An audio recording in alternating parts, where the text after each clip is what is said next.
ابھی آج آپ نے سنا ہوگا اسی ملک میں ایک ایتھیسٹ کا مناظرہ ہوا ایک مسلمان عالم دین سے. ایک ایتھیسٹ جاوید اختر جو اللہ کا منکر ہے, اللہ کو نہیں مانتا ہے, اللہ کا وجود ہے کہ نہیں, اس پر مناظرہ اور بحث ہوئی تھی. آج بڑا وائرل ہوا ہے اس کا ویڈیو. اور جاوید اختر جیسا آدمی جو بڑا زبان دانی کا دعویٰ ہے اور بڑا ادیب ہے اور بڑا بولنے کا ماہر ہے, لیکن جب سامنے والا پڑھا لکھا اور دلائل سے بات کرے تو جاوید اختر کی زبان بھی بند ہو گئی. ایک میسج یہ ہے ملا آپ کو کہ اس دور میں اس طریقے کے فتنے بہت پیدا ہوں گے. کوئی اللہ پر بھی سوال اٹھائے گا, کوئی رسول پر بھی سوال اٹھائے گا, کوئی قیامت پر بھی سوال اٹھائے گا, کوئی جنت کا مذاق اڑائے گا. ایسے فتنوں کے دور میں اپنے ایمان کی حفاظت کرو, قرآن سے جڑو, علم سے جڑو, دین سے جڑو, علماء سے جڑو, دین کے آتھینٹک سورسز سے دین سیکھو میرے پیارے ساتھیوں. وہ علم جو آپ کو قبر میں کام آئے گا, وہ علم جو آپ کو میدان محشر میں کام آئے گا, وہ علم حاصل کرو. دنیا کا علم تو حاصل کرو, ساتھ میں دین کا وہ بیسک علم, اللہ کون ہے, رسول کون ہے, دین کیا ہے, یہ جو دین کا بیسک علم ہے اس کو ضرور حاصل کرو میرے پیارے ساتھیوں. کہ مسلمانوں میں مسلکی اعتبار سے اتنی دوری ہے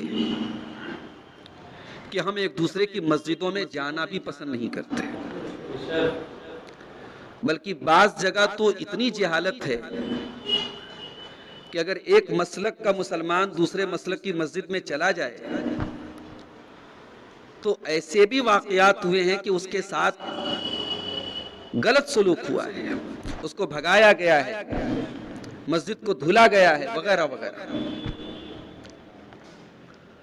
تو یہ جو پلیٹ فارم ہے متحدہ علماء کونسل,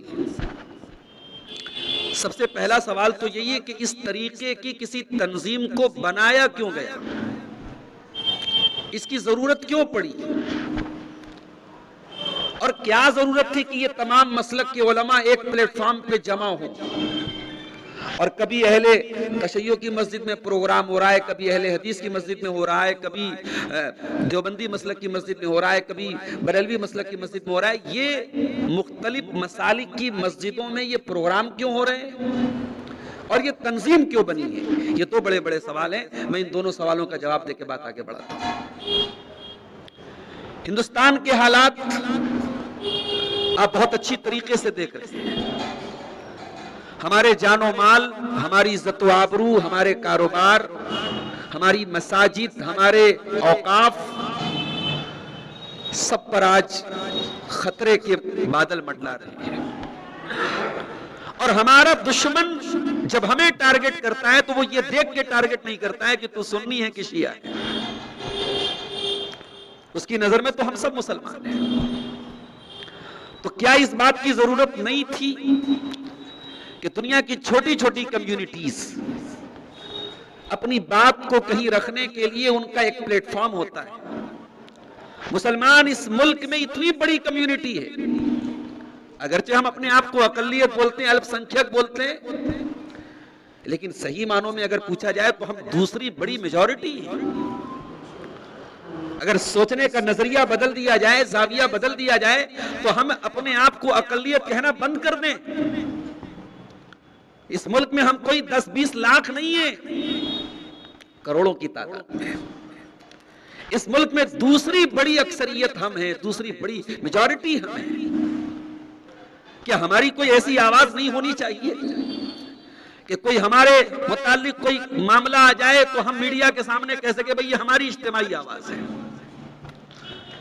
تو یہ ایک ضرورت تھی جس کو اس بنارس کے کچھ غیرت مند نوجوانوں نے, کچھ علماء نے, کچھ سماجی کارکنوں نے محسوس کیا, اور بڑی دوڑ دھوپ کر کے کبھی جامعہ سلفیہ جا رہے ہیں, کبھی جامعہ ایمانیہ جا رہے ہیں, کبھی جامعہ جوادیہ جا رہے ہیں, کبھی جامعہ مظہر العلوم میں جا رہے ہیں. تمام مسالک کے علماء سے مل کر کے آج سے تقریباً 4 سال پہلے یہ کونسل بنائی گئی, اور اس کونسل میں علماء کو ٹرسٹی بنایا گیا. اور آپ یقین کریں ہر مسلک کے جو نمائندہ علماء ہیں ان کو اس کونسل میں شامل کیا گیا. کوئی جماعت یہ نہیں کہہ سکتی ہمارے علماء کو نہیں لیا گیا. انتقال ہو گیا قاضی شہر مولانا غلام یاسین صاحب کا وہ موجود تھے، ان کی بھی رضامندی، ان کا بھی سرٹیفکیٹ، ان کا بھی لیٹر پیڈ شامل تھا تنظیم کے لیے. لیکن آج کونسل قائم ہو گئی. کونسل کے انڈر میں ایک رابطہ کمیٹی بنائی گئی جس میں غیر علماء جو اس طریقے کے پلیٹ فارم سے جڑ کے کام کرنا چاہتے ہیں وہ بھی بنائی گئی. لیکن افسوس کے ساتھ کہنا پڑتا ہے کہ ایک ایسا پلیٹ فارم جس سے ہم بہت کچھ کر سکتے تھے، لیکن آج یہ پلیٹ فارم بھی ٹھنڈا پڑا ہوا ہے. آج لے دے کر کے متحدہ علماء کونسل کی طرف سے یہ پروگرام ہو رہے ہیں، اور ان پروگراموں کو لے کر کے بھی ہم بہت ڈھیلے بنے ہوئے ہیں، بڑے بے حس بنے ہوئے. 8 بجے کا اعلان تھا پروگرام کا، اور گھڑی میں تقریباً 9 بج رہے ہیں، اور آپ سامعین کی اور حاضرین کی تعداد دیکھیے. تو حالات اگر یہی رہے تو جو لوگ کونسل سے جڑے ہیں پھر ایک دن آئے گا وہ کہیں گے بھی بند کیجئے، سر کیا ضرورت ہے اس کی. اور آئے دن کچھ نہ کچھ ایسی چیزیں ہو رہی ہیں کہ جس میں ہمیں اجتماعی طور پہ کام کرنے کی ضرورت ہے. ابھی SIR کا فارم بھرا جا رہا تھا. کیا یہ ایک ضروری کام نہیں تھا کہ اس طریقے کے کاموں میں ہم مل جل کر کے ایک دوسرے کا تعاون کریں، آگے بڑھیں؟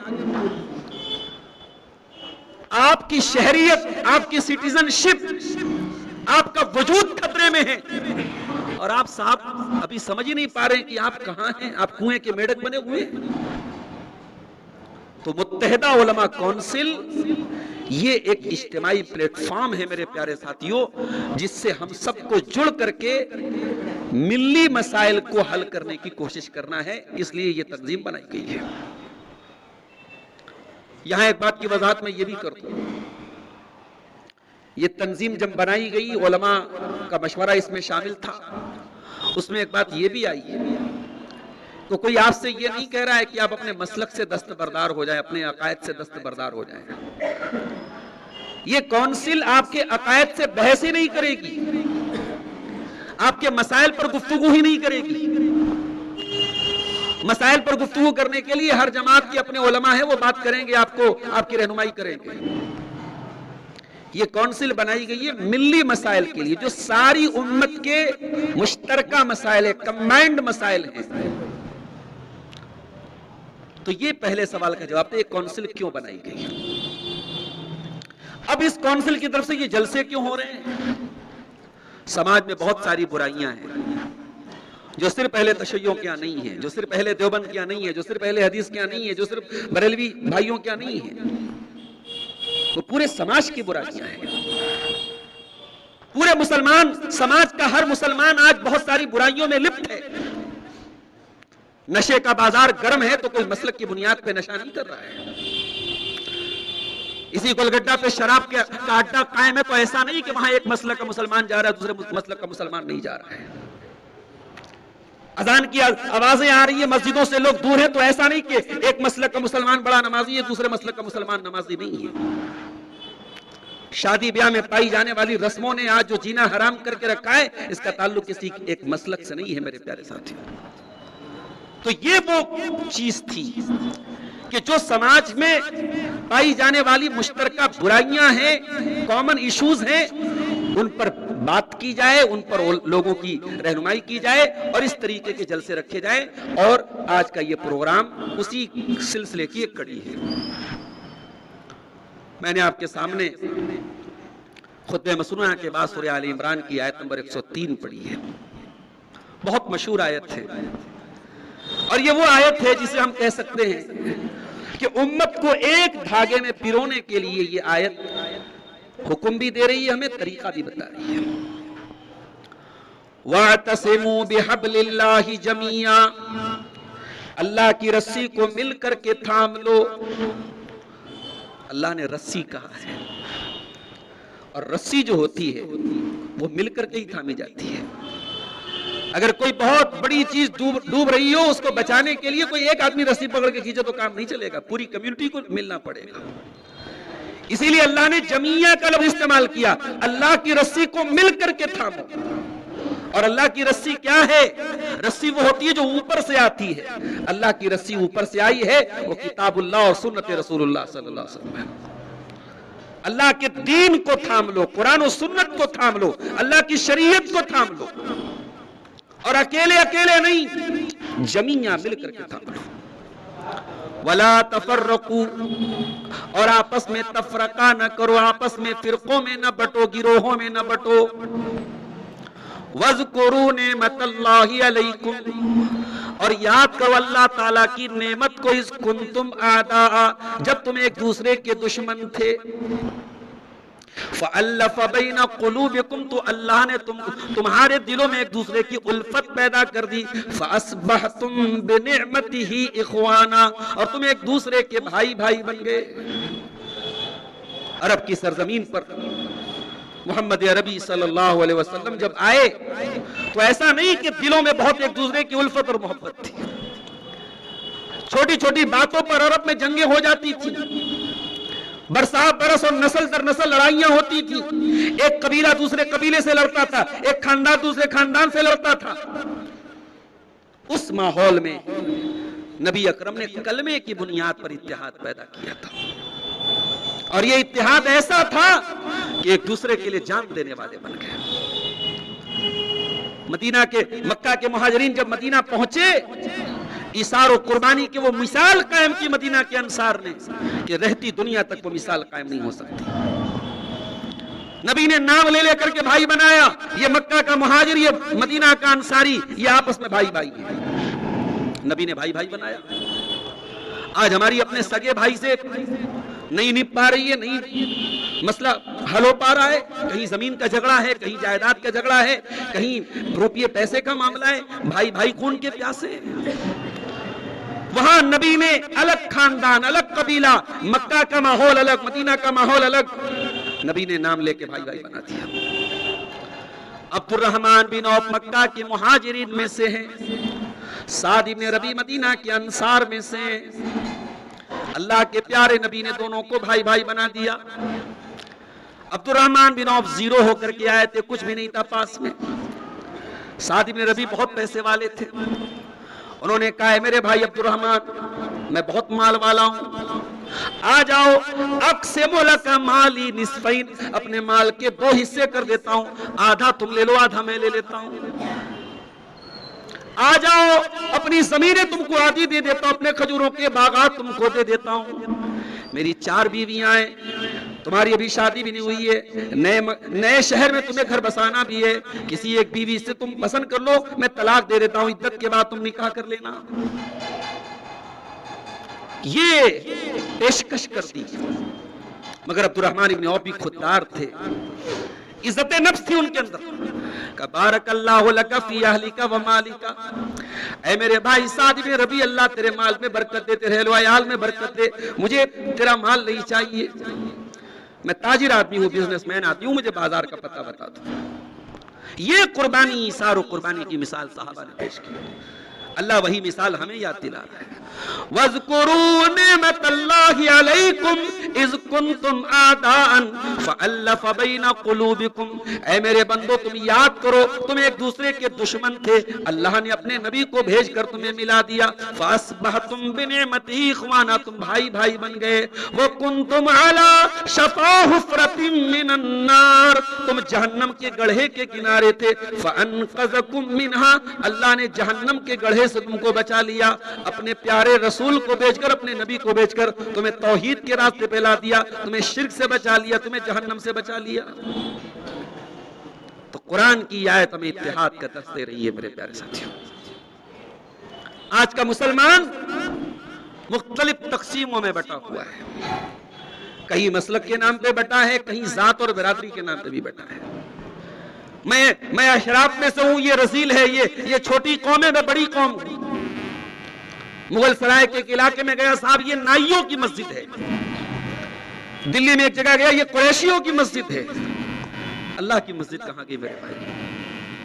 اللہ کا گھر کہاں گیا؟ اقبال نے تو ایسے ہی کہہ دیا تھا، بندو محتاج و غنی ایک ہوئے، تیرے دربار میں پہنچے تو سبھی ایک ہوئے۔ آپ نے تو برادریوں کے نام پہ مسجدیں بانٹ کے رکھی، اور حالات یہ ہے کہ جس برادری کو سماج میں چھوٹا مانا جاتا ہے، اونچی برادری کا سو کالڈ اپنے آپ کو اونچی برادری سمجھنے والا مسلمان اس مسجد میں نماز پڑھنے نہیں جاتا ہے۔ قرآن تو 1400 سال پہلے انسانی مساوات کا نعرہ بلند کرتا ہے، یا ایھا الناس انا خلقناکم من ذکر و انثی وجعلناکم شعوبا وقبائل لتعارفوا، اے لوگو تم ایک ماں باپ کی اولاد ہو، سارے کے سارے انسان ایک ماں باپ کی اولاد ہیں، ہاں وَجَعَلْنَاكُمْ شُعُوبًا وَقَبَائِلَ، ہم نے تمہارے قبیلے الگ الگ بنائے، خاندان الگ الگ بنائے، مگر خاندان اللہ تعالیٰ کی عزت کا باعث نہیں ہوگا۔ ان اکرمکم عند اللہ اتقاکم، اللہ تعالیٰ کے ہاں سب سے زیادہ عزت والا وہ ہوگا جس کے پاس سب سے زیادہ تقوی ہو۔ حضرت نوح علیہ السلام کا بیٹا، پیغمبر کا بیٹا، ایمان نہیں لایا تو ڈوب گیا، بغاوت پر ہو آمادہ تو ڈوبے نوح کا بیٹا، یہاں نام و نسب کی برتری سے کچھ نہیں ہوتا۔ اگر نسب کی بات کی جائے تو ابو لہب سے بڑا نسب کس کا تھا؟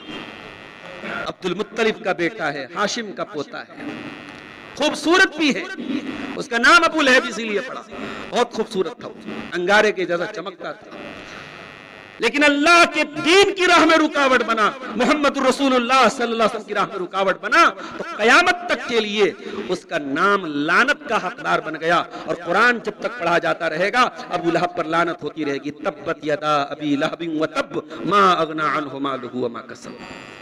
نہ ابو لہب کا نسب اس کے کام آیا، نہ ابو لہب کا مال اس کے کام آیا، نہ ابو لہب کی اولاد اس کے کام آئی، نہ ابو لہب کا حسن و جمال اس کے کام آیا۔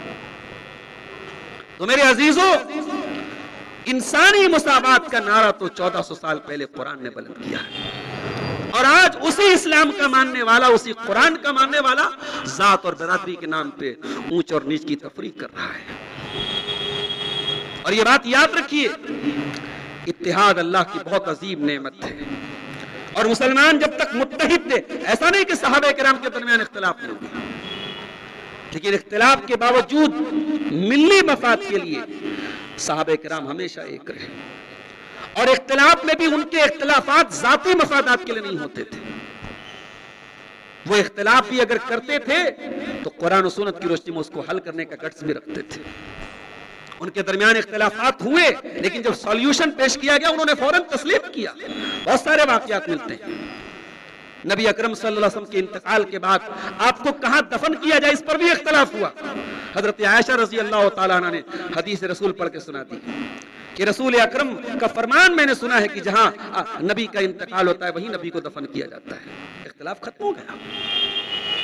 تو اختلاف ہونا یہ کوئی بہت بعید بات نہیں ہے، لیکن اختلاف کو جھگڑے کی اور لڑائی کی جڑ بنا لینا اور اختلاف کی بنیاد پر تفرقہ کرنا یہ غلط ہے میرے پیارے ساتھی، اور اللہ نے عذاب قرار دیا ہے اس کو۔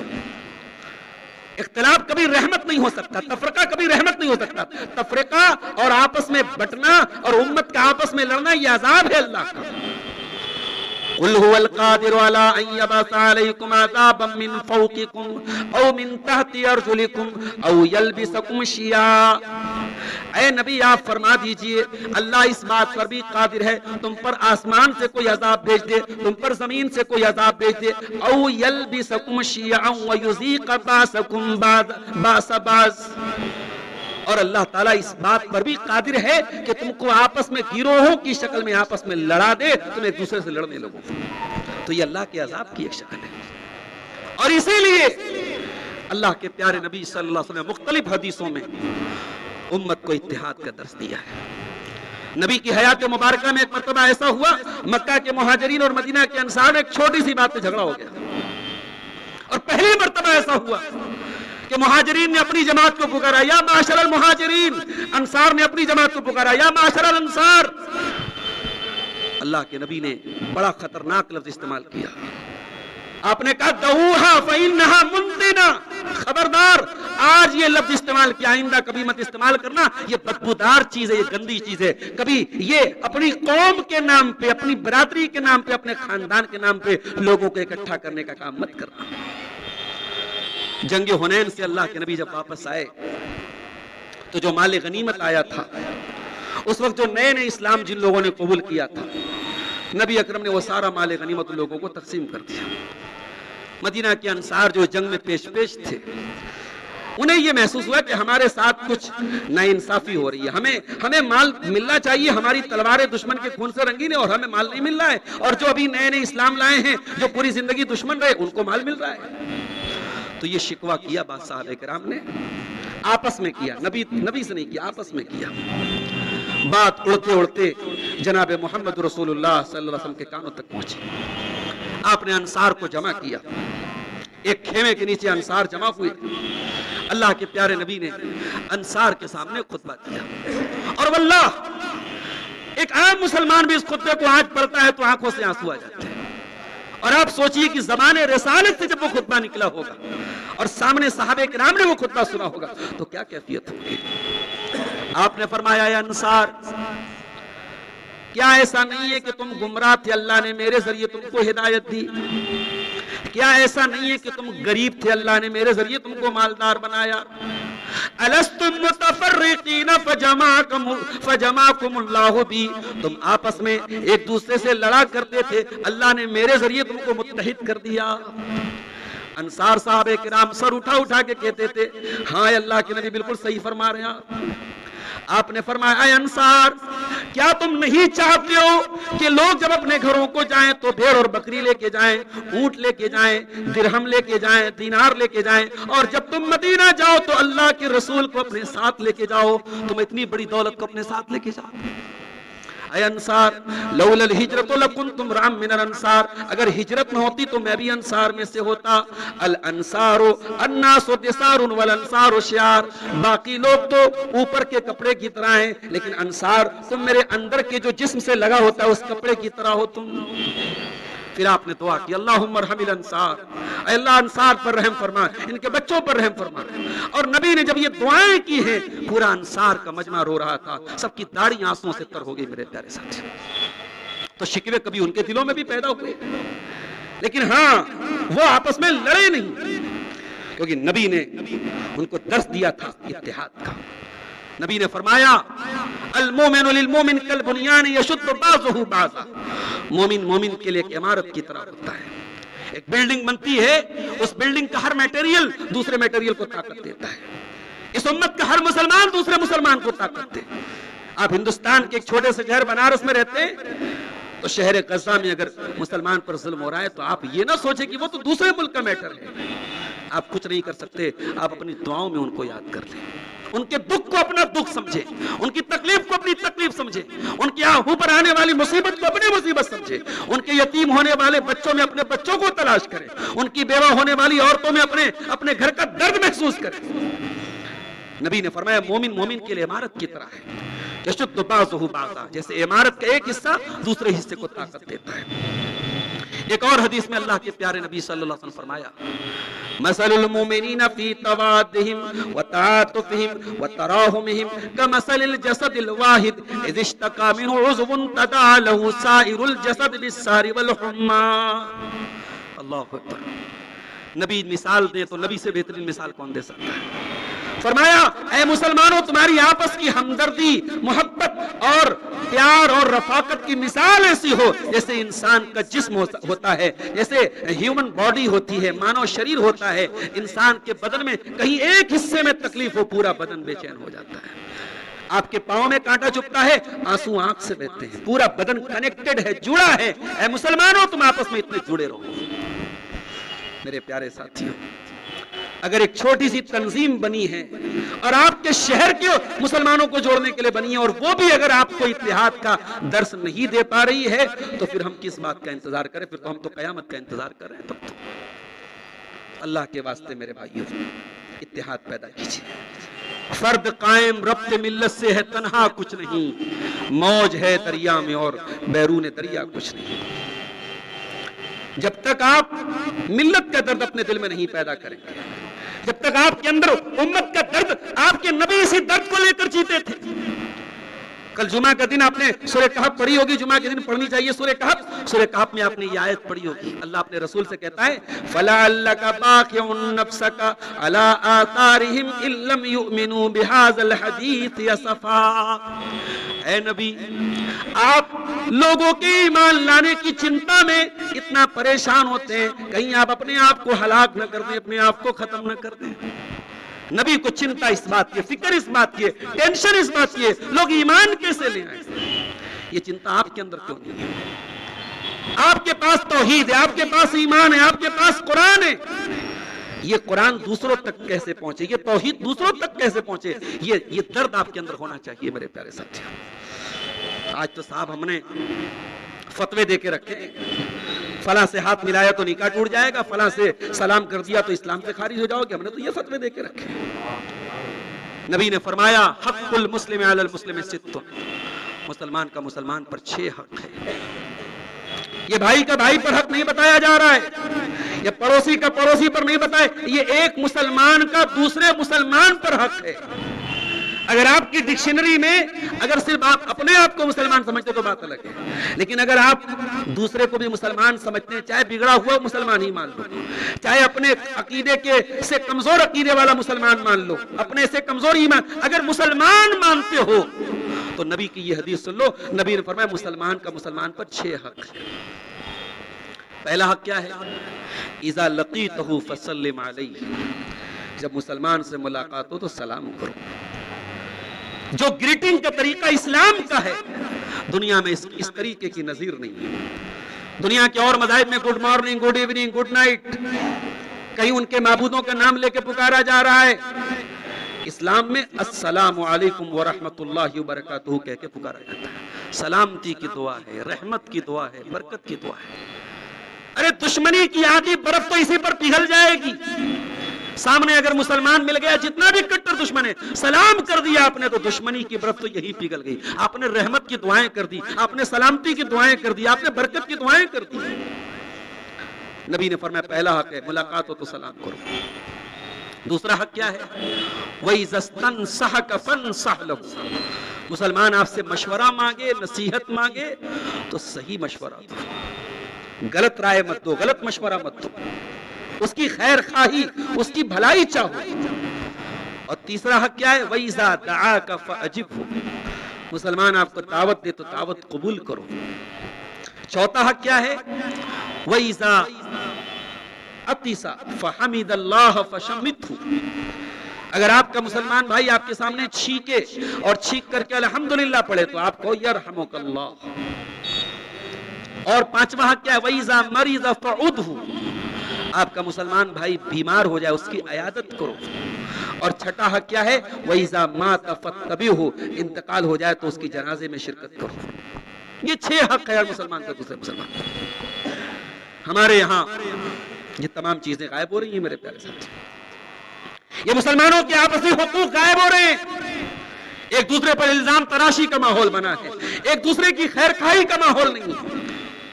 ہماری غلطی دوسرے کی غلطی ہے ہماری، ہم اپنی ہم نے کئی بڑا اچھا جملہ میں نے پڑھا تھا کہ ہم دوسروں کی غلطیوں پر جج بن جاتے ہیں اور اپنی غلطیوں پر وکیل بن جاتے ہیں۔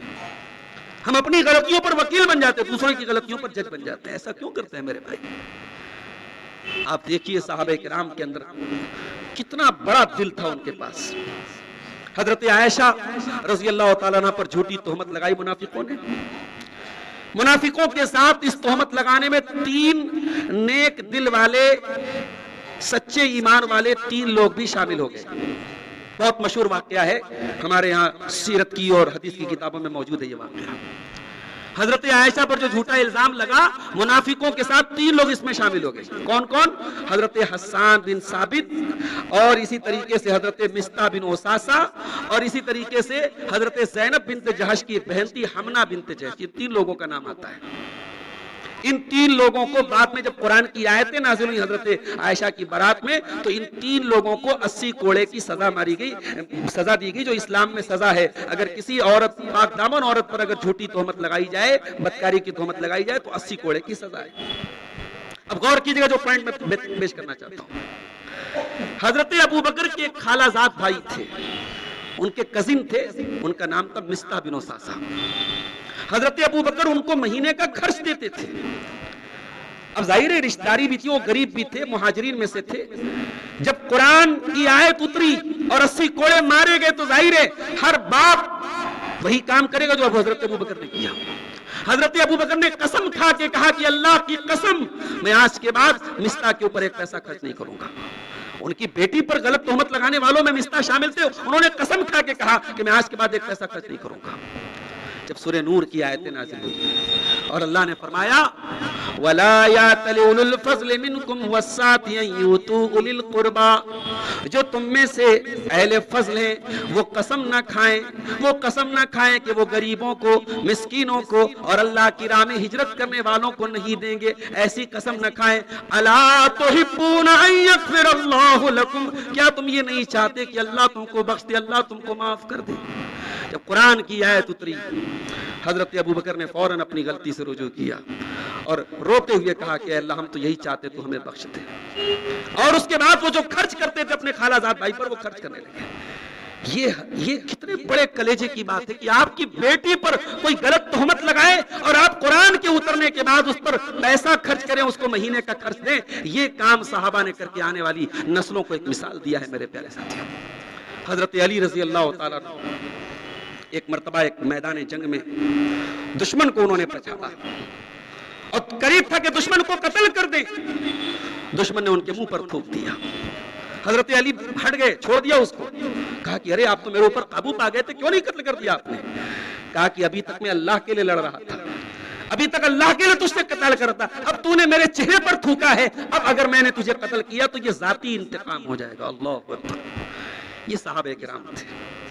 نبی اکرم نے حضرت علی اور حضرت فاطمہ کو جو تسبیح سکھائی تھی, تسبیح فاطمہ, شاید آپ پڑھتے ہو, نہیں پڑھتے ہو تو پڑھنا چاہیے. رات میں سونے کے ٹائم 33 مرتبہ سبحان اللہ, 33 مرتبہ الحمدللہ, 34 مرتبہ اللہ اکبر. یہ تسبیح فاطمہ ہے. یہ پیارے رسول نے اپنی پیاری بیٹی کو یہ تسبیح سکھائی تھی اور نبی نے فرمایا تھا اپنی بیٹی سے کہ اگر یہ تسبیح پڑھ کے رات میں سو جاؤ گی تو تمہیں کسی غلام کی, کسی خادم کی کوئی ضرورت نہیں پڑے گی. حضرت علی رضی اللہ تعالیٰ عنہ جب یہ تسبیح فاطمہ کی حدیث بیان کرتے ہیں تو حضرت دیکھیے ہمارے بیچ میں اور صحابہ کے بیچ میں کیا فرق تھا, ہمارے بیچ میں اور اہل بیت کے درمیان کیا فرق تھا, ذرا غور کریں. ان کے ایمان اور تقوی کی مثال دیکھیں آپ. حضرت علی رضی اللہ تعالیٰ عنہ نے جب اس تسبیح فاطمہ کے واقعے کو بیان کیا, مسند احمد کی روایت تھے. پوچھنے والے نے پوچھا, حضرت علی نے کہا کہ جب سے نبی سے یہ تسبیح میں نے سنی ہے تب سے یہ تسبیح میں برابر پڑھتا ہوں, رات میں جب بھی سوتا ہوں میں یہ تسبیح پڑھ کے سوتا ہوں. پوچھنے والے نے پوچھا ولا لیلۃ الصفین, اے حضرت علی آپ کی زندگی میں ایک رات آئی تھی, جنگ صفین کی رات تھی. اگلی صبح دشمن کے ساتھ جنگ ہونی تھی, اس جنگ کے آپ لیڈر تھے, اتنی بڑی جنگ تھی, اتنی بڑی ٹینشن تھی آپ کے دماغ پر, کیا اس رات بھی جب آپ سوئے تو یہ تسبیح پڑھ کے سوئے تھے؟ حضرت علی رضی اللہ تعالیٰ عنہ نے فرمایا ولا لیلۃ الصفین, میں صفین کی رات بھی یہ تسبیح پڑھ کے سویا تھا. صحابہ کرام گفتار کے غازی نہیں تھے, کردار کے غازی تھے. وہ جو حدیثیں سنتے تھے, جو باتیں سنتے تھے اللہ کے رسول پر عمل کرتے تھے. اور یہ کام مرد ہی نہیں عورتیں بھی کرتی تھی اس دور میں. حضرت ام حبیبہ پیارے رسول کی زوجہ محترمہ, ہم سب کی پیاری ماں, حضرت ام حبیبہ رضی اللہ تعالیٰ نے کہتے ہیں, مسلم شریف کی روایت ہے, صحیح مسلم کی روایت ہے. انہوں نے کہا کہ اللہ کے نبی نے فرمایا جو 12 رکعت نماز پابندی سے پڑھتا ہے اللہ تعالیٰ جنت میں اس کے لیے ایک محل تعمیر کرتا ہے. 12 رکعت جو سنت نمازیں ہیں, فجر کی 2 رکعت ہے, ظہر میں 4 رکعت ہے, مغرب کے بعد کی 2 رکعت ہے, عشاء کے بعد کی 2 رکعت ہے, 12 رکعت سنت رواتب جن کو بولتے ہیں, سنت موقدہ جس کو بولتے ہیں. حضرت ام حبیبہ کہتی ہیں فما ترکتہن منذ سمعتہن من رسول اللہ صلی اللہ علیہ وسلم, جب سے میں نے یہ حدیث اللہ کے رسول کی سنی ہے, یہ فرمان سنا ہے, یہ 12 رکعتیں میں نے کبھی چھوڑی نہیں ہیں. یہ ایک خاتون کہتی ہیں. میرے پیارے ساتھیوں, آج اتحاد کی باتیں اور ملی اتحاد کی باتیں اور جو ہے مسلمانوں کے آپسی حقوق کی باتیں, ایسا نہ ہو کہ ایک کان سے سن کر کے ہم دوسرے کان سے اڑا دیں. ان پر ہمیں عمل کرنے کی ضرورت ہے. اور یہ دور فتنوں کا دور ہے میرے نوجوانوں, اپنے ایمان کی حفاظت کا دور ہے. ابھی آج آپ نے سنا ہوگا اسی ملک میں ایک ایتھیسٹ کا مناظرہ ہوا ایک مسلمان عالم دین سے.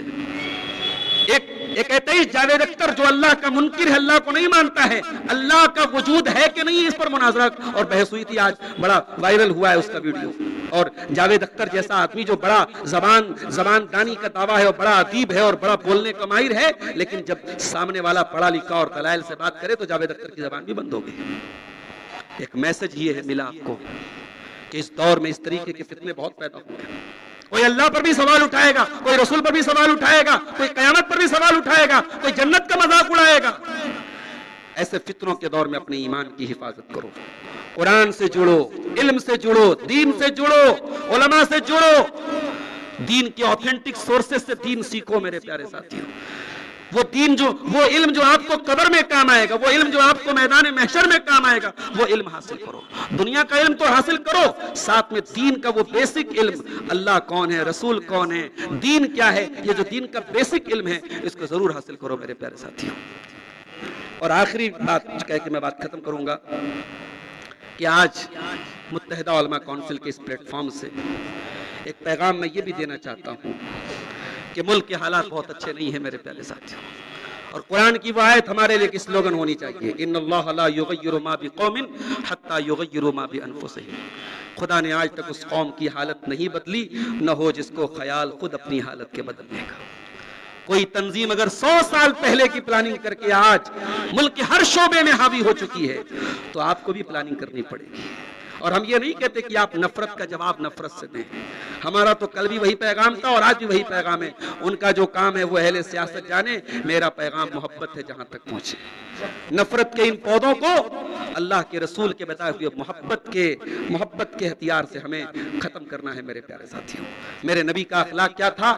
ظالم سے لیا ظلم کا بدلہ، نہ کسی وقت مارا بھی تو اخلاق کی تلوار سے مارا۔ وہ اخلاق کی تلوار آپ کے پاس ہونی چاہیے۔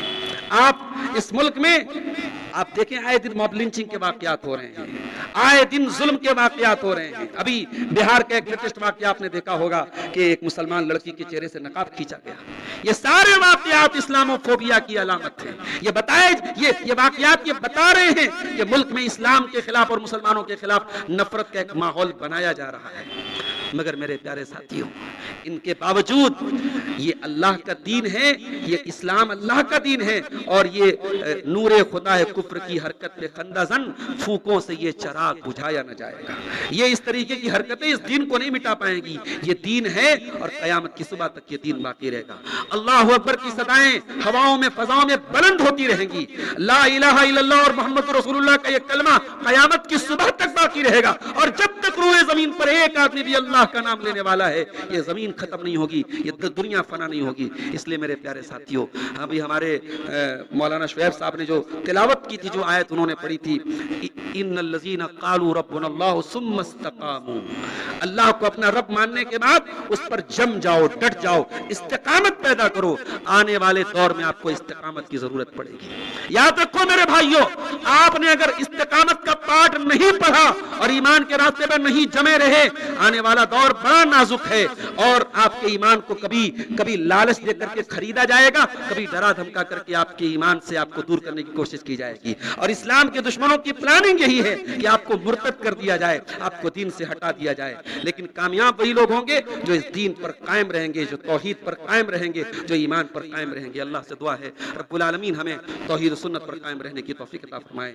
الہ العالمین ہمارے درمیان ملی اتحاد پیدا فرما دے۔ رب العالمین ہمارے دلوں میں ایک دوسرے کی الفت و محبت پیدا فرما دے۔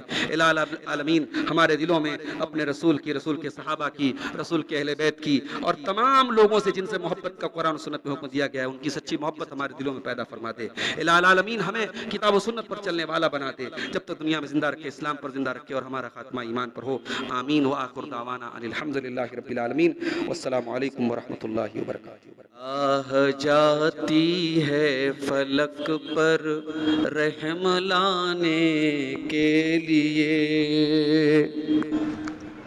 آہ جاتی ہے فلک پر رحم لانے کے لیے، بادلو ہٹ جاؤ دے دو راہ جانے کے لیے، اے دعا عرض کر عرش الہی تھام کے، اے خدا رخ پھیر دے اب گردش ایام کے، رحم کر اپنے نہ آئی نے کرم کو بھول جا، ہم تجھے بھولے ہیں لیکن تو نہ ہم کو بھول جا، خلق کے رادے ہوئے خلق کے راندے ہوئے دنیا کے ٹھکرائے ہوئے آئے ہیں اب تیرے در پر ہاتھ پھیلائے ہوئے خار ہیں بدکار ہیں ڈوبے ہوئے ذلت میں ہیں کچھ بھی ہیں لیکن تیرے محبوب کی امت میں ہیں حق پرستوں کی اگر کی تو نے دل جوئی نہیں تانا دیں گے بت کہ مسلم کا خدا کوئی نہیں۔ محترم علماء کرام، بزرگوں اور دوستوں، نوجوان ساتھیوں،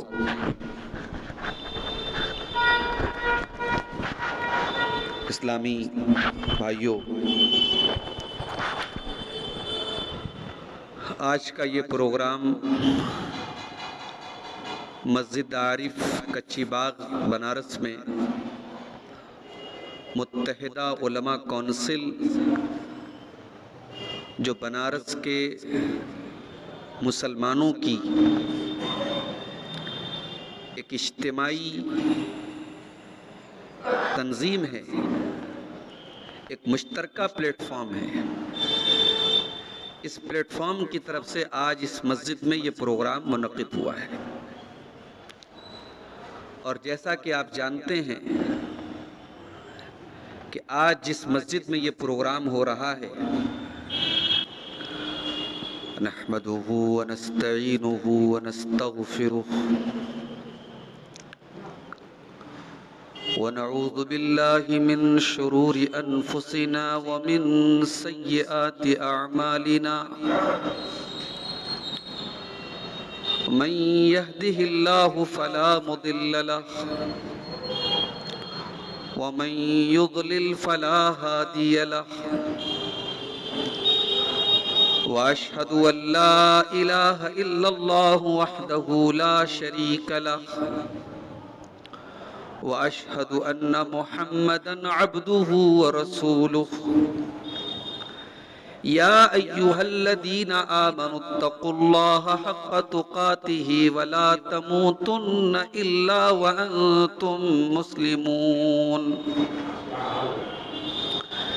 يا أيها الناس اتقوا ربكم الذي خلقكم من نفس واحدة وخلق منها زوجها وبث منهما رجالا كثيرا ونساء واتقوا الله الذي تساءلون به والأرحام إن الله كان عليكم رقيبا يا أيها الذين آمنوا اتقوا الله وقولوا قولا سديدا يصلح لكم أعمالكم ويغفر لكم ذنوبكم ومن يطع الله ورسوله فقد فاز فوزا عظيما